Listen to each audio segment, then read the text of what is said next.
subscribe now and press the bell icon. Never miss an update. Hello and welcome to my YouTube channel maths with magician Amin. और आज का हमारा topic है from class 10th NCERT math exercise 1.2। आज के topic में हम लोग पढ़ेंगे फंडामेंटल थ्योरम ऑफ अर्थमेटिक। हमने अपने प्रीवियस टॉपिक में 1.1 एक्सरसाइज में यूक्लिड डिवीजन लेमा और यूक्लिड डिवीजन एल्गोरिथम के बारे में पढ़ा था और उसके कुछ क्वेश्चन किए थे। और आज हमारा टॉपिक है फंडामेंटल थ्योरम ऑफ अर्थमेटिक। तो चलिए समझते हैं क्या है फंडामेंटल थ्योरम ऑफ अर्थमेटिक।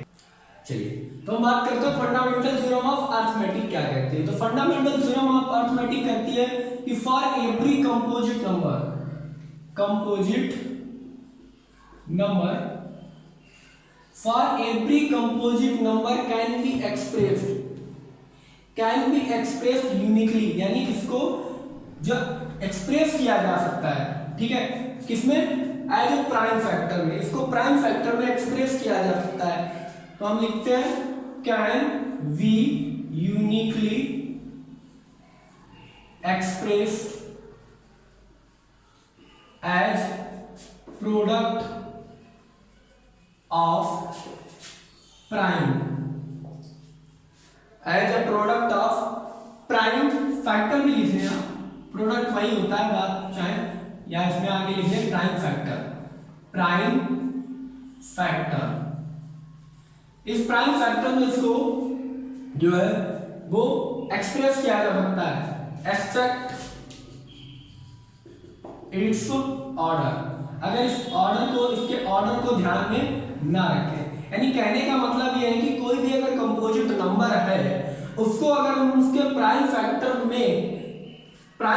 में उसको एक्सप्रेस करें तो सबका जो आंसर आएगा, हर बच्चे का जो आंसर आएगा, हर किसी व्यक्ति का जो आंसर आएगा वो यूनिक होगा, ठीक है, अगर उसके ऑर्डर को हम ध्यान में ना दें। फर्स्ट थिंग, आप पूछेंगे सर कंपोजिट नंबर क्या होता है, वैसे तो आपको पता होना चाहिए, और प्राइम नंबर क्या होता है, क्योंकि अभी तो हमें यही नहीं मालूम कंपोजिट नंबर और प्राइम नंबर क्या होता है। तो फर्स्ट देखिए कंपोजिट नंबर होता क्या है। कंपोजिट नंबर, देखिए कंपोजिट नंबर उन नंबर्स को कहते हैं जिनके एक से एक, मतलब वो 1 से डिवाइड हो, ठीक है, खुद से डिवाइड हो, और कोई अनदर एक और फैक्टर हो जिससे वो डिवाइड हो सके, यानी एक से बड़ी, more than 1, number is more than 1, ये भी लिख सकते हैं number is more than 1 and have and it's divisible by 1 itself and another minimum one factor and another factor। That means आप सीधा मतलब समझ लीजिए कि कंपोजिट नंबर वो नंबर होता है जो 1 से डिवाइड हो जाए, एक से बड़ा हो नंबर 1 से डिवाइड हो जाए, खुद उस नंबर से डिवाइड हो जाए, और उसका कम से कम एक फैक्टर और हो, यानी एक नंबर ऐसा और हो जिससे वो डिवाइड हो सकता हो। तो ऐसे नंबर को हम कहते हैं composite number.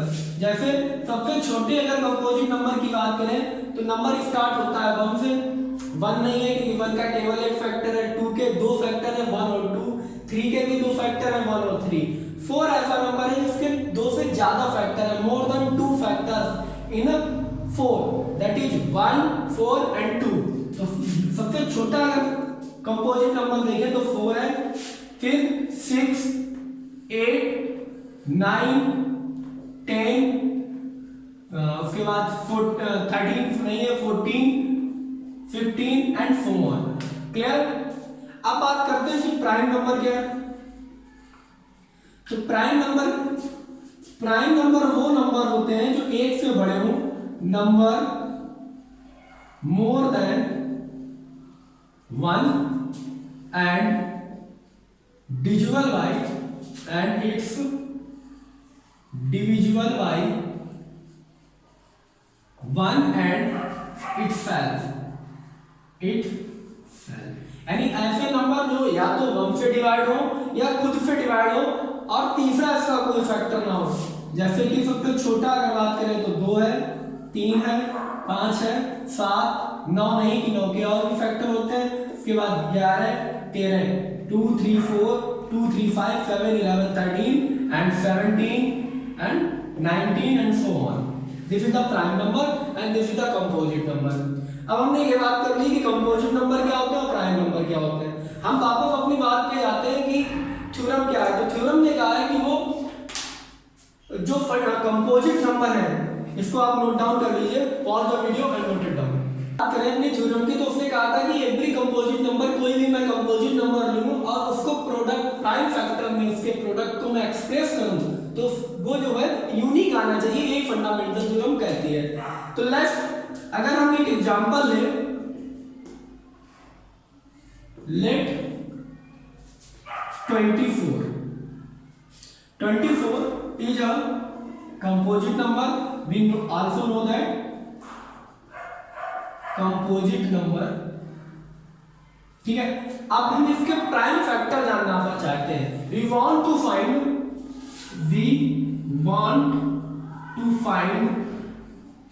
prime factor of this number, ठीक है। चलिए तो 24 को डिवाइड करते हैं। प्राइम फैक्टर आपने पढ़ा होगा, कोई बहुत बड़ी बात नहीं है, आपने बहुत छोटी छोटी क्लासेस से प्राइम फैक्टर पढ़ते हैं। जैसे ये 24 लिखा हुआ है, इसको आप ऐसे करते हैं। तो सबसे पहले 2 से डिवाइड करें 12, फिर 2 से 6, फिर 2 से 3, फिर ये 2 से 3 से कट गया 3 बन गया 3। तो ये आपके पास प्राइम फैक्टर आ गया 2 into 2 into 2 into 3। This is the prime factor. 2 भी प्राइम है, देखिए 2 भी, ये सारे 2 प्राइम है, 3 भी प्राइम है। यानी इस 24 हमने कंपोजिट नंबर को जो एक्सप्रेस किया तो वो सारे के सारे नंबर्स जो है वो प्राइम है। तो एक तो मेरा पैटर्न आ गया 2 2 2 3। अगर मैं 24 को कुछ इस तरीके से डिवाइड करूं या इसके प्राइम फैक्टर लूं कि पहले इसको 2 से डिवाइड कर दूं तो आ जाएगा 12, फिर इसको 2 से डिवाइड कर देगा कोई बच्चा तो आ जाएगा 6। अब 3 से करेगा तो मान लीजिए 2 आ जाएगा, फिर 2 से करेगा तो इसके पास ऑर्डर आ जाएगा 2 into 2 into 3 into 2। हो सकता है कोई ऐसा करके 24 को डिवाइड कर दे कि पहले 3 से कर दे तो 8 आ जाए, फिर 2 से करें, फिर 2, फिर 2 से करें 2, फिर 2 से करें 2, तो इसके बाद आ जाएगा 3 into 2 into 2 into 2, ठीक है। अब अगर आप देखें तो इसका order 2 2 2, 3 times 2 there is 3 times 2 1 times 3, यानी 3 बार मल्टीप्लाई में 2 यहाँ है, 3 बार 2 यहाँ है, 3 ही बार 2 यहाँ है, और 3 एक बार मल्टीप्लाई में यहाँ है, यहाँ है और यहाँ है। यानी हमारे पास जो इसका प्रोडक्ट ऑफ प्राइम फैक्टर्स आ रहे हैं वो सेम है बट ऑर्डर अलग अलग है। 2 बार 3 बार 2 का मल्टीप्लाई है, हर जगह 2। अगर हम 24 का प्राइम फैक्टर निकालेंगे, 24 का प्राइम फैक्टर निकालेंगे तो हमारे पास जो प्रोडक्ट ऑफ प्राइम नंबर आएंगे वो सेम आ रहे हैं, केवल उनका पैटर्न अलग है। लेकिन अगर मैं यहीं पर एक चीज और कर दूं, इसी प्राइम नंबर्स को, ये जो मेरे पास फैक्टर आए हैं, इसी फैक्टर को मैं या तो असेंडिंग या डिसेंडिंग ऑर्डर में चेंज कर दूं। If we change these prime factor in ascending order, अगर असेंडिंग ऑर्डर में चेंज कर दूं सबको तो देखिए सबसे पहले आप 2 लिखेंगे, उसके बाद 3 लिख सकते हैं। तो उसमें जैसे ये गलत लिखा हुआ है कि पहले 3 लिखा हुआ है तो हम इसको असेंडिंग ऑर्डर में चेंज कर देंगे। जैसे ये लिखा है 3 into 2 into 2 into 2, तो इसको अगले स्टेप में चेंज कर देंगे 2 into 2 into 2 into 3, तब हमारा हर बार यूनिक ही आएगा, ठीक है। चाहे असेंडिंग में करें या डिसेंडिंग में तो यूनिक आएगा। तो that means fundamental theorem is said कि every composite number can be expressed in a prime factor की फॉर्म में उसको किया जा सकता है, in a prime factor which is unique, जो कि यूनिक हो, ये हमारी फंडामेंटल थ्योरम कहती है। So pause the video and note it down. So next let take a example है there are so that any number of the form 4 to the power n where n belongs to natural number can never end the digit 0। यानी 4 to the power n को अगर हम n हमारा natural number है, that means 1 2 3 4 and so on रखते जाएं, तो क्या ये लास्ट नंबर जो नंबर बनेगा उसका लास्ट डिजिट 0 होगा? तो आप पूछेंगे सर ये कैसे पता करें, ये तो थोड़ा ट्रिकल है, ये तो सारी वैल्यू रख के पता करनी पड़ेगी। तो आप देख सकते हैं अगर 4 to the power 1 है तो 4 आएगा, 4 to the power 2 है तो 16 आएगा, 4 to the power 3 है तो 4 to 16 से 64 यानी 64। तो आप देख रहे हैं कहीं पर 0 नहीं आ रहा है। अब अगर हम ये पता करना चाहें कि 0 आता कब है, तो 0 आता है जब हमारे पास 2 और 5 की फॉर्म हो। ये आप टर्मिनेटिंग नॉन टर्मिनेटिंग में भी पढ़े होंगे कि 0 यानी 10 कब आएगा? 0 का मतलब 10 100 1000 10,000 ये होता है। तो ये कब आएगा? जब हमारे पास 2 into 5 के फैक्टर्स होंगे, ठीक है। The end with the 0 then the must have 5 and 2 as factor। तो हम ये लिख सकते हैं any digit end with 0 if they have 2 and 5 in factor। Factors में अगर 2 और 5 है तो आ सकता है, नहीं तो नहीं आएगा क्योंकि 5 दूनी 10। अगर लास्ट में 2 डिजिट चाहिए तो आपको इफ यू वांट, आगे और जानकारी के लिए आपके लिए बता रहे हैं, इफ यू वांट ये बात बताएंगे पहले तो आपको 2 और 5 होना चाहिए, ठीक है। तो अब 2 और 5 होना चाहिए, तो इसको अगर हम कन्वर्ट करें 4 to the power n तो ये हो जाएगा 2 to the power whole square and n that is 2 to the power 2n। अब हमारे पास 2 तो है, we have 2 but not have any factor which have 5 as factor form, factor में हो 5, ठीक है। तो मेरे पास 5 नहीं है, we don't have a 5 in a factor, prime factor। Fundamental theorem कहती है, फंडामेंटल थ्योरम ने कहा we know from the fundamental theorem of arithmetic that the prime factorization of each number is unique।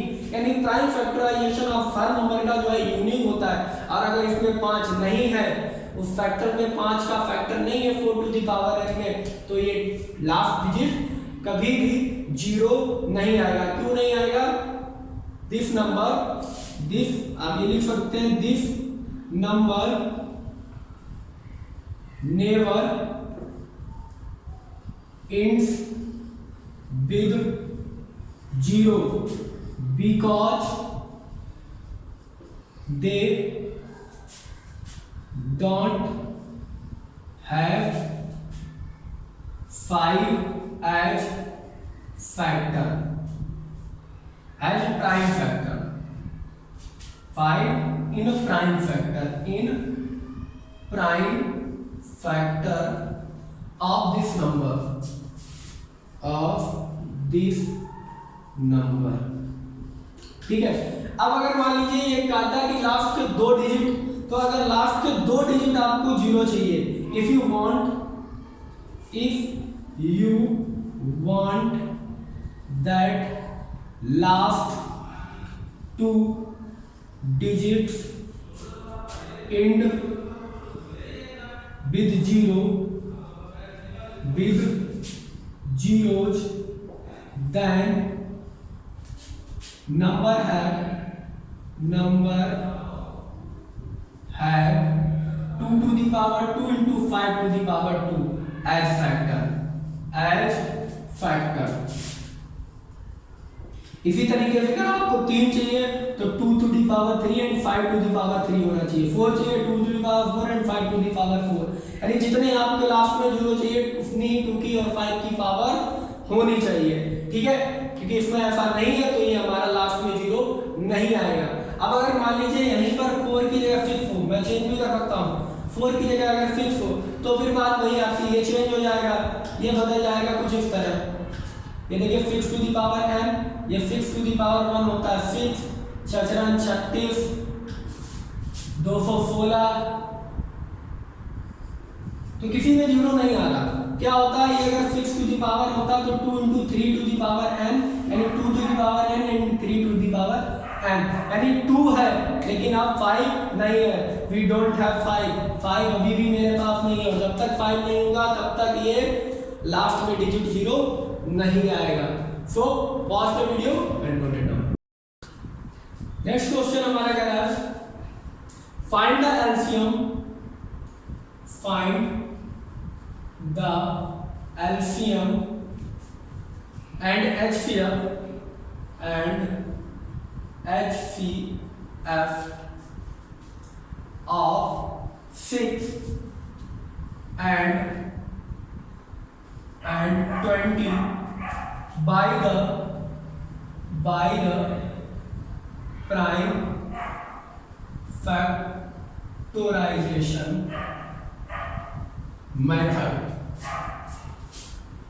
Method, ठीक है। आप prime factorisation method से ये बताइए कि इनके जो एचसीएफ है और एलसीएम है वो क्या है। तो देखिए 6, सबसे पहले आप फाइंड करिए एलसीएम। एलसीएम देखिए कैसे फाइंड किया जाता है, 6 आप लिख लीजिए और इसके प्राइम फैक्टर के लिए तो 2 3 जा 6, 3 बन गया 3, दैट मीन्स 2 into 3, और इधर आप लिख लीजिए 20, 2 10, 2 5 and 5 बन जा 5। अब इसका जो हमारे पास ऑर्डर आया वो 2 into 2 into 5 है। एलसीएम क्या होता है, लोएस्ट कॉमन मल्टीप्लाई, और इसमें हाईएस्ट नंबर ऑफ प्रोडक्ट लिए जाते हैं। तो हाईएस्ट नंबर ऑफ प्रोडक्ट किसके पास है, इसके पास, तो 2 into 2, ठीक है, एंड 3, ठीक है, कोई भी छोड़ा नहीं जाता, कॉमन नहीं होता इसमें, लोएस्ट कॉमन मल्टीप्लाई जो कम से कम हो। तो ये 3 एक बार है तो एक बार लिख लिया, ठीक है, 5 लिख लिया एक बार, यानी जितनी बार सारे के सारे नंबर लिखे जाएंगे दोनों के, क्योंकि 6 और 20 का आंसर चाहिए तो दोनों के जो प्रोडक्ट है उनके नंबर लिखे जाएंगे और हाईएस्ट लिखे जाएंगे। तो हाईएस्ट 2 बार मल्टीप्लाई में था, लिख लिया, सबसे ज्यादा 3 एक बार, सबसे ज्यादा 5 एक बार, सारे लिख लिया, मल्टीप्लाई किया तो ये आएगा आपका 2 दूनी 4, 3 12, 5 60, 2 2 4, 3 12, 5 60, 60 is the LCM. And second अब आप फाइंड करिए एचसीएफ। एचसीएफ क्या होता है, हाईएस्ट कॉमन फैक्टर, लेकिन हाईएस्ट में हम सबसे कम देखते हैं। अब देखिए आपको मालूम है 6 का प्राइम फैक्टराइजेशन है 2 into 3, और हमारे पास 20 का प्राइम फैक्टराइजेशन है 2 into 2 into 5। तो हाईएस्ट में सबसे कम कॉमन लिया जाता है, सबसे कम कॉमन 2 है। तो देखिए एचसीएफ तो 2 क्योंकि कॉमन है, अब 2 का कोई कॉमन है नहीं, दूसरा 2 नहीं लेंगे, फिर 3 है नहीं, 5 का कॉमन है नहीं, तो केवल 2 कॉमन था, तो 2 हमारा क्या हो गया, एचसीएफ हो गया, ठीक है। तो इस तरीके से हम एलसीएम और एचसीएफ लेते हैं। आई होप आपको बहुत इजीली समझ में आया होगा, इसमें कुछ था नहीं। सो pause the video and note it down. चलिए हम अपने नेक्स्ट एग्जांपल की तरफ बढ़ते हैं। तो नेक्स्ट हमारा एग्जांपल है कि find the HCF of 96 and 404, 96 and 404 by the prime factorization method and hence find their LCM. First you find the HCF of 96 and 404 and then find the HCF. So first of all we find the HCF solution. तो HCF जब आप निकालेंगे तो सारे numbers का सबसे पहले आप क्या करेंगे, प्राइम फैक्टराइजेशन। तो 96 का प्राइम फैक्टर और इधर आप कर लीजिए 404 का फैक्टर। तो देखिए 2 से डिवाइड हो जाएगा, 2 4 जा 8, 2 8 जा 16, फिर 2 से आप डिवाइड करें 2 2 जा 4, 2 4 जा 8, फिर 2 से डिवाइड करें 2 1 जा 2, 2 2 जा 4, फिर आप 2 से डिवाइड कर सकते हैं 2 6 जा 12, अभी भी 2 से डिवाइड कर सकते हैं 2 3 जा 6, लेकिन अब आप 3 से करेंगे तो 3 1 जा 3। तो this is the prime factor of 96। तो 2 की power 1 2 3 4 and 5, 2 to the power 5 and 3. Now look 404, तो दिस इज डिविजिबल बाय 2, तो ये हो जाएगा 202, then डिविजिबल बाय 2 10 and 1 101. अब 100 नेक्स्ट अब हमारा ये 101 हो गया, तो 101 अब किसी पे डिविजिबल नहीं होगा, सिर्फ 101 से होगा, तो 404 का जो प्राइम फैक्टर आ गया वो 2 to the power 2 into 101. अब हमें HCF निकालना है, that means highest common factor.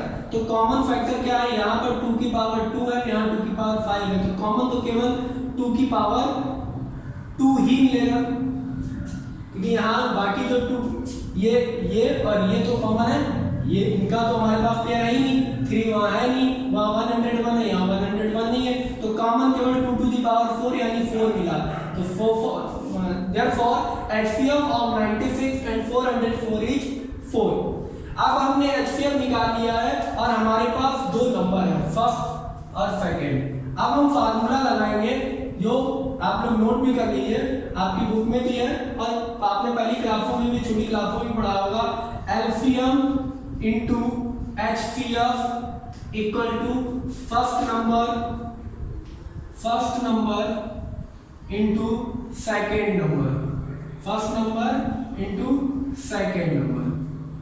Now first number into second number equal to LCM into HCF. It's for 2 digit 2 numbers. ये केवल 2 नंबर्स के लिए एप्लीकेबल है, 2 से ज्यादा नंबर्स के लिए एप्लीकेबल नहीं है. यानी आपके पास अगर 2 नंबर्स हैं और LCM या HCF में से कोई भी एक चीज है, तो आप LCM HCF नंबर, कोई सा भी नंबर आप पता कर सकते हैं. तो आपको LCM पता करना है, आपके पास HCF है, नंबर है, सेकंड नंबर है. तो first of all LCM equal to first into second upon first number into second number upon HCF चला जाएगा नीचे, तो फर्स्ट है 96 इंटू 404 अपॉन 4. 4 को 96 से देखिए डिवाइड होगा, 4 2 जा 8, 4 4 जा 16, यानी 24 आया. 24 इंटू 404, तो 24 को 404 से मल्टीप्लाई कर दीजिए, मेरे पास आ जाएगा 4 4 जा 16, 1 आ जाएगा, 4 4 जा 16, 2 4 जा 8, 0 2 4 जा 8, 4 4 16, ठीक है, एक आ गया, 4 4 16, ठीक है, 4 दूनी 8, 0 और 4 दूनी 8, ठीक है, तो 6 8 1 9, 6 और 8 1 9, 9696. ये आपका LCM आ जाएगा, दैट्स योर LCM. बहुत ही इजी क्वेश्चन था, आप लोगों को समझ में आया होगा. So pause the video and note it down. Next मैंने आप लोगों के लिए क्वेश्चन लिया था, क्या find the number that will divide 398 436 and 542 living remainder 7 11 and 15 respectively. यानी अगर हम किसी नंबर को सबसे बड़ी से बड़ी संख्या पता करिए, जिसको 938 436 and 542 से अगर डिवाइड किया जाए, ठीक है, तो हमेशा 7 11 और 15, यानी इसको डिवाइड करने पर 7, 11 से डिवाइड करने पर 11 और इससे डिवाइड करने पर 15 आता हो. ऐसे आपको नंबर सबसे बड़ी संख्या पता करनी है, ठीक है. तो सबसे पहले क्लियरली द रिक्वायर्ड नंबर आप लिखेंगे सॉल्यूशन में, क्योंकि देखिए अगर इसको डिवाइड, इससे आपको रिमाइंडर ये मिल रहा है, दैट मींस ये एक्स्ट्रा है ना, ये एक्स्ट्रा है. अगर हम इसको हटा दें तो हमें वो सबसे बड़ी लार्जेस्ट वैल्यू मिल जाएगी जो इन सबसे डिवाइड होती हो, ठीक है. लेकिन अगर हम इनको इंक्लूड रखेंगे तो ये एक्स्ट्रा वैल्यू है जिनकी वजह से हमें अपना वैल्यू नहीं मिलेगी. तो सबसे पहले तो आपको इनसे इनका रिमाइंडर हटाना पड़ेगा, जिससे वो कंप्लीट वैल्यू बने जो हमारा नंबर हो जिससे हमें डिवाइड करना है. तो क्लियरली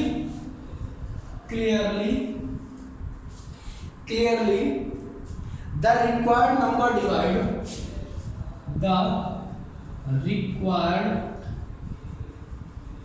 number divide by 9 398 से आप 7 को घटाएंगे तो आपके पास 391 आएगा, 391.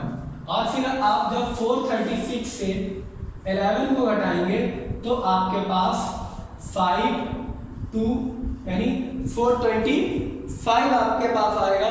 और जब आप 542 से घटाएंगे, 542 से 15 को घटाएंगे तो आपको 12 में से 5 घटाने पर 527 ये नंबर आपको मिलेंगे। तो यानी रिस्पेक्टिवली आपके पास जो नंबर है वो 391, 425 और 527 है।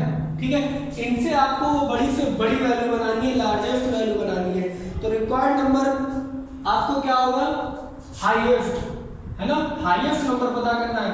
तो हाईएस्ट का मतलब हाईएस्ट कॉमन फैक्टर, यानी आपको HCF, तो HCF किसका 391, 425 एंड 527, इनका आपको HCF पता करना होगा। तो HCF पता करने के लिए इन सबका हम प्राइम फैक्टर करें, तो इसका प्राइम फैक्टर करेंगे किससे घटेगा, 17 से, 17 दूनी 34, ठीक है, और 5 17 दिया 51, फिर 23, यानी 17 इंटू 23, ये हमारे पास इसका नंबर आया 17 इंटू 23। नेक्स्ट हमारा देखिए 425, ये हमारा 5 से डिवाइड होगा, पहले तो 5 से डिवाइड हो जाएगा, तो देखिए 5 × 40 55 25, फिर 5 से हो जाएगा 5 × 5 5 7 35, फिर 17 × 17 5 × 5 × 17, 5 × 5 × 17 आ जाएगा। और नेक्स्ट है हमारा 527, ये किससे डिवाइड होगा, 5 × 7 × 14, यानी 7 से डिवाइड नहीं होगा। तो ये पहले तो आपको 17 में डिवाइड करके देखिए, 17 × 34 17 दिए 51 और 17 × 17 हो गया, फिर 31, तो 31, यानी आपको क्या है 17 × 31। अब अगर आप लुक करेंगे तो there is common HCF, common क्या है 17 एंड 17, तो 17 is your LCM, sorry HCF, 17 आपका HCF है, यानी ये वो नंबर है, अगर इसको इस नंबर से हम डिवाइड करेंगे, क्योंकि 17 को अगर डिवाइड करेंगे 391 से तो पूरा चला जाएगा, 17 को 425 से करेंगे पूरा चला जाएगा, 17 को इससे करेंगे तो पूरा चला जाएगा, इसीलिए मैंने घटाया था।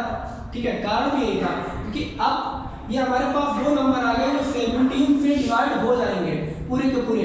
अब जब 17 से ये पूरे के पूरे डिवाइड हो रहे हैं तो जो मैंने घटाया था वो इंक्लूड कर दो, इंक्लूड करेंगे 398, 436, 542, वही नंबर आ गए। अब अगर इनसे हम डिवाइड करें तो हमारे पास क्या आएगा, वही नंबर आएगा, 17 से 17 दूनी 34, 5 17 दिया 51, आपको 7 जो है एज ए रिमाइंडर मिल गया। That's your answer, each 17। So pause the video and note it down.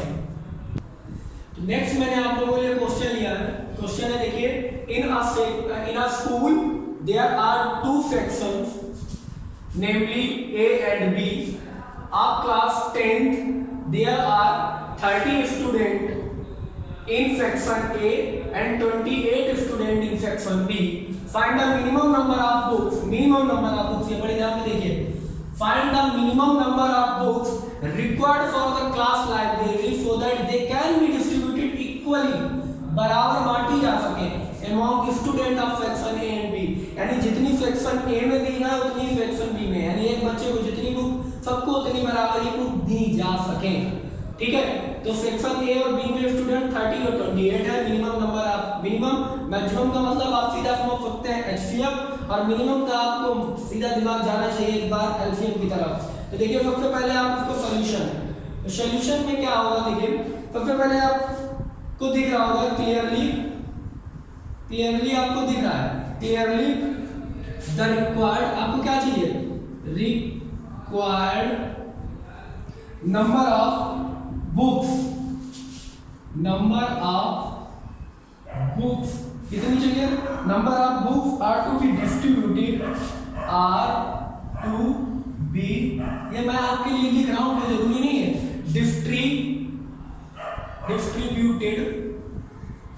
distributed among the student,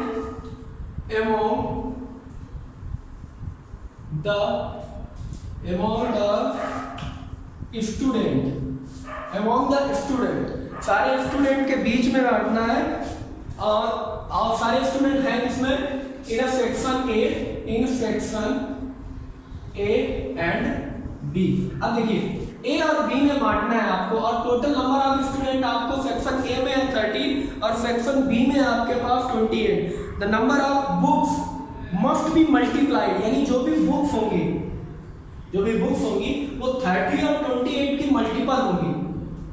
ठीक है, आप बात समझ रहे हैं? 30 स्टूडेंट एक सेक्शन में, 28 स्टूडेंट एक सेक्शन में, तो जो बुक्स लाइब्रेरी में होंगी वो उनकी मल्टीपल होंगी, तभी लोएस्ट कॉमन निकल पाएगा। लोएस्ट कॉमन बुक निकालनी है हमको, तो लोएस्ट कॉमन बुक निकालने के लिए आपको multiple of book, number of books should be, number of book are multiple of 30 and 28। 30 और 28 का मल्टीपल होगा, so find LCM of 30 and 28। 20 और 30 का आपको एलसीएम निकालना पड़ेगा। एलसीएम निकालिए, 30 का एलसीएम, 30 के प्राइम फैक्टर 2, 15, 3, 5, 5, 1, 2, 2, 15 आएगा, 15 2 30, 3 5 15, 5 1 5, यानी 30 के प्राइम फैक्टर आपके पास आए 2 × 3 × 5। अब 28 के निकालिए तो ये 2 से डिवाइड होगा 14, फिर 2 से डिवाइड होगा 7, फिर 7 से 1, यानी आपके पास क्या आया 2 × 2 × 7। अब जब एलसीएम निकालते हैं तो एलसीएम मैंने आपको बताया क्या, सीधा मतलब lowest common multiple. Lowest common multiple इसकी मीनिंग है, लेकिन हाईएस्ट पावर लेते हैं। हाईएस्ट पावर ऑफ प्रोडक्ट, तो सबसे पहला टर्म है मेरे पास 2, हाईएस्ट पावर ऑफ प्रोडक्ट 2 किसके पास है, इसके पास 2 की पावर 2, तो हम लेंगे 2 की पावर 2, ठीक है, into highest power, next element है 3, हाईएस्ट पावर ऑफ 3 दोनों के पास, इसके पास 1 है, इसके पास 1 भी नहीं है, तो हाईएस्ट पावर ऑफ 3 1। उसके बाद हाईएस्ट पावर ऑफ 5, यहाँ 5 है, यहाँ हाई नहीं, तो हाईएस्ट पावर ऑफ 5 1। यहाँ 7 की हाईएस्ट पावर यहाँ हाई नहीं है, 7 भी नहीं है, यहाँ 1 पावर है, तो 7 ले लिया जाएगा। आप इसको मल्टीप्लाई करेंगे 4 × 3 × 5 × 7, तो 4 की हो 12 और 5 7 35, 35 और 12 के आप मल्टीप्लाई कर लीजिए, 35 और 12, तो 5 दूनी 10, 0, 5 1 5 और 3 दूनी 6, 6 5 11, 12 2 हाथ से लगाए, 3 1 3 4, 420 साल, ठीक है। वैसे भी करेंगे 12 5 60 की 0 हाथ से लगा 6 12 3 5 बातें 36 35 38 40 40, ठीक है, बिल्कुल करेक्ट किया मैंने। तो 420, this is the total number of books that we want to library, ठीक है, जो लाइब्रेरी में चाहिए for distributed equally among the student of class section A and B. तो we have 420 books in a library if we want to distribute equally among the A and B. So आपका ये answer आ चुका है। बहुत ही easy question था, केवल आपको ये पता करना है कि सेक्शन ए में कितने, सेक्शन बी में कितने, फिर यहाँ से आपको बात पूरी समझ में आई होगी कि find the minimum number of books, यानी सारे कम से कम कितनी बुक ली जाए। अब जब भी मिनिमम कहा जाता है तो लोएस्ट का मतलब होता है एलसीएम। यहाँ पर अगर हाईएस्ट कॉमन कहा जाता है तो हाईएस्ट का मतलब होता है एलसीएम, यानी ज्यादा से ज्यादा बुक, कौन सी बुक्स, कब कितनी बुक्स होती है। तो यहाँ पर हमारा आंसर आया 420। 420 बुक्स अगर लाइब्रेरी में है तो सारे सेक्शन ए और बी के बच्चों में बराबर बढ़ जाएंगे। सो पॉज द वीडियो और नोट इट डाउन। आपका यहाँ से इंट्रो खत्म होता है। नेक्स्ट टॉपिक में हम लोग एक्सरसाइज 1.2 का नेक्स्ट पार्ट में सॉल्यूशन देखेंगे। अगर आपको वीडियो थोड़ी सी भी अच्छी लगी है तो प्लीज़ वीडियो को सब्सक्राइब करिए और अपने दोस्तों के पास शेयर करिए, जिससे मुझे मोटिवेशन मिलती रहे और मैं आपको ऐसी अच्छी से अच्छी वीडियो बना के देता रहूं, ठीक है। तो दोस्तों आप इसको नोट कर लीजिए सबसे पहले, और इसके बाद मिलते हैं हम लोग नेक्स्ट पे। Please subscribe my channel. Thank you.